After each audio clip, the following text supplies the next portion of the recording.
Hello friends, എല്ലാവർക്കും എൻ്റെ പുതിയ വീഡിയോയിലേക്ക് സ്വാഗതം. നമ്മൾ ദീപാവലി സമയത്ത് കുറേ റെസിപ്പീസ് കണ്ടിരുന്നു. അപ്പോൾ ദീപാവലിക്ക് ഉണ്ടാക്കിയ ഒരു റെസിപ്പി എനിക്ക് ആ സമയത്ത് അപ്ലോഡ് ചെയ്യാൻ പറ്റിയില്ല. അപ്പോൾ അതിൻ്റെ റെസിപ്പിയാണത്, അതിരസം. അപ്പോൾ അതിന് നമുക്ക് പച്ചരി ഞാൻ 1.5 കപ്പ് എടുത്തിട്ടുണ്ട്. 250 ml കപ്പിൽ 1 കപ്പും പിന്നെ 1/2 കപ്പും അങ്ങനെ. അപ്പോൾ അത് നമുക്ക് കുറച്ച് നേരം 2 മണിക്കൂർ കുതിർത്ത് വെച്ചിട്ട് വെള്ളമൊക്കെ നല്ലപോലെ കളഞ്ഞിട്ട് നമുക്കൊരു തുണിയിൽ ഇങ്ങനെ പരത്തി വെക്കണം. പരത്തി വെച്ചിട്ട് നമ്മൾ കുറച്ച് നേരം കഴിയുമ്പോൾ ഒരു 10 മിനിറ്റ് കഴിഞ്ഞ് തൊട്ട് നോക്കിയാൽ കയ്യിൽ ഇങ്ങനെ ഒട്ടിയിട്ട് താഴെ വീഴണം. അതാണ് ശരിയായ പരുവം. ആ സമയത്ത് നമുക്ക് നല്ല നൈസായിട്ട് പൊടിച്ചെടുക്കണം മിക്സിയുടെ ജാറിലിട്ടിട്ടോ അല്ലെങ്കിൽ മെഷീനിൽ കൊടുത്തിട്ടോ. മെഷീനിൽ കൊടുക്കുകയാണെങ്കിൽ നല്ല നൈസായിട്ട് തന്നെ കിട്ടും. പിന്നെ നമുക്കിതുപോലെ ചലിച്ചെടുക്കണം മാവ് പൊടിച്ചതിന് ശേഷം.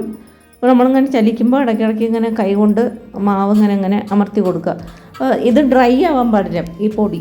അപ്പോൾ പൊടി ഡ്രൈ ആയി കഴിഞ്ഞാൽ നമുക്ക് നല്ല അതിരസം ഉണ്ടാക്കിയെടുക്കാൻ പറ്റില്ല. അപ്പോൾ അതിന് വേണ്ടിയാണ് അങ്ങനെ ചെയ്യുന്നത്. പിന്നെ ഇതിലേക്ക് ഞാൻ 1.25 കപ്പ് ശർക്കരയാണ് എടുത്തിരിക്കുന്നത്. അപ്പോൾ അതിലേക്ക് 50 ml മാത്രമേ വെള്ളം ചേർക്കാവൂ. അപ്പോൾ ഈ മെഷർമെൻറ്റൊക്കെ വളരെ ഇമ്പോർട്ടൻ്റ് ആണ്. എന്നാലേ ശരിയായിട്ടുള്ള അതിരസം നമുക്ക് ഉണ്ടാക്കിയെടുക്കാൻ പറ്റുള്ളൂ. അപ്പോൾ അത് ശർക്കര ഒന്ന് ഉരുക്കിയെടുത്തതിന് ശേഷം നമുക്കൊന്ന് അരിപ്പ വെച്ചിട്ട് അരിച്ചെടുത്തിട്ട് ഒന്നും കൂടെ അത് തിളപ്പിച്ചെടുക്കുക എന്ന് പറയുമ്പോൾ നമുക്ക് ആ പാകിൻ്റെ നമ്മൾ കുറച്ച് വെള്ളത്തിൽ ഈ ശർക്കര പാകം ഒഴിച്ച് നോക്കുമ്പോൾ നമുക്ക് അതിങ്ങനെ ഒരുപാട് കല്ല് പോലെ ഉരുളാൻ പാടില്ല. അങ്ങനെ ചെറിയ തക്കാളി പരുവം എന്നൊക്കെ പറയും, തക്കാളി പാകം. അപ്പോൾ നമ്മൾ വെള്ളത്തിൽ ഒഴിച്ച് നോക്കുമ്പോൾ ആദ്യമൊക്കെ അതിങ്ങനെ പെട്ടെന്ന് അലിഞ്ഞു പോകും.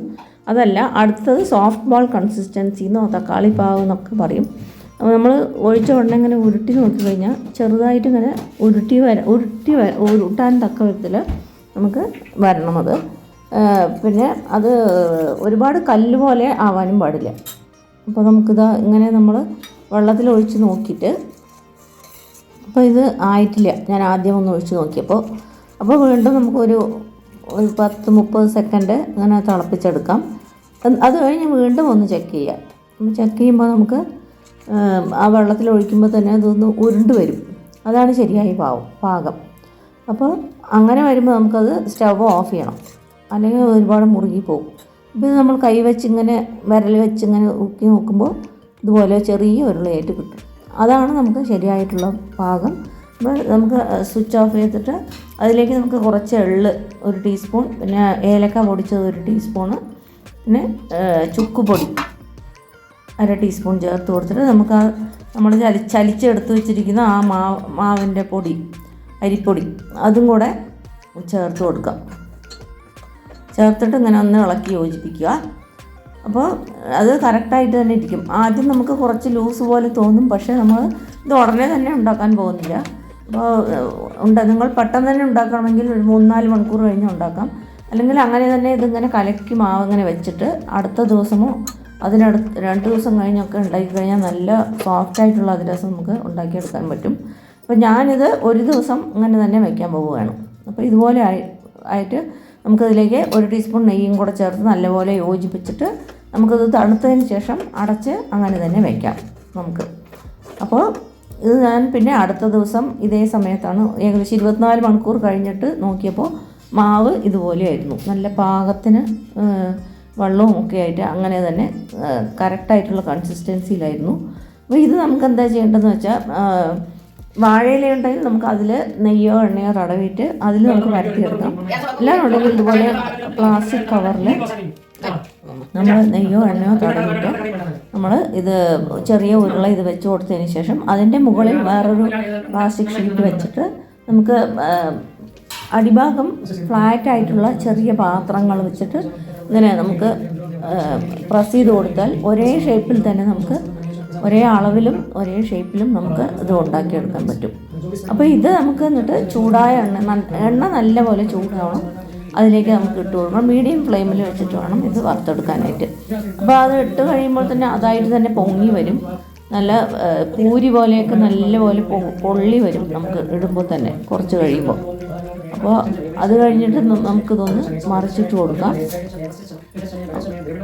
നിങ്ങൾക്ക് കാണാൻ പറ്റും അത് പൊങ്ങി വന്നത് ഇങ്ങനെ നല്ല പൂരിയുടെ സൈസിൽ ഇങ്ങനെ പൊള്ളമായിട്ട് ഇങ്ങനെ വരും.